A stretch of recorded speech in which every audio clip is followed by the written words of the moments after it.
As we were discussing, this weekend's Republican presidential debate gave Congressman Ron Paul a mere 89 seconds to speak out of a 1-hour broadcast. Foreign policy was the debate's key issue, and with a topic so important to every American's security, why was his fiscally conservative message kept quiet?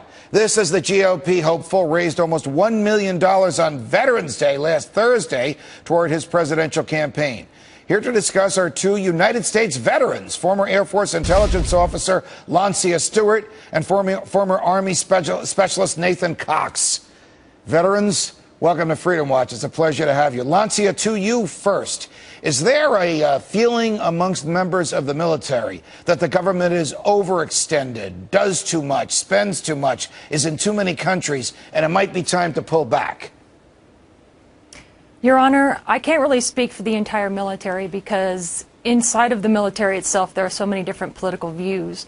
But even inside of the military, sometimes we see that the government is spending money on things that could be spent on quality of life, could be spent on better war-making techniques, improving bases, things of that nature. Nathan, you're wearing a uniform, you are a veteran, and you have a Ron Paul button on your uniform. I have read that Ron Paul receives more campaign contributions from active duty military than the other Republican candidates combined. Is this so? And if so, why is this so, Nathan? Thank you for having me on, Judge. Well, you're right. It is true, and you can look at the FEC filing reports to, to back that up. And my belief, the reason why that percent is so high is because our troops realize that what we're doing overseas right now is not in line with what the Constitution, has put out for us as far as interventionism.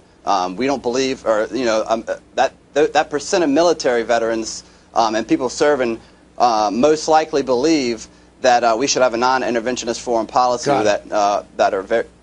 Got it. Lancia, you were an in the intelligence department of the Air Force, division of the Air Force, for over 20 years. A serious person. Yes, sir, Master Sergeant in the Air Force. Okay, a serious assignment, seriously concerned with the national security of the country. Who do you support for president and why?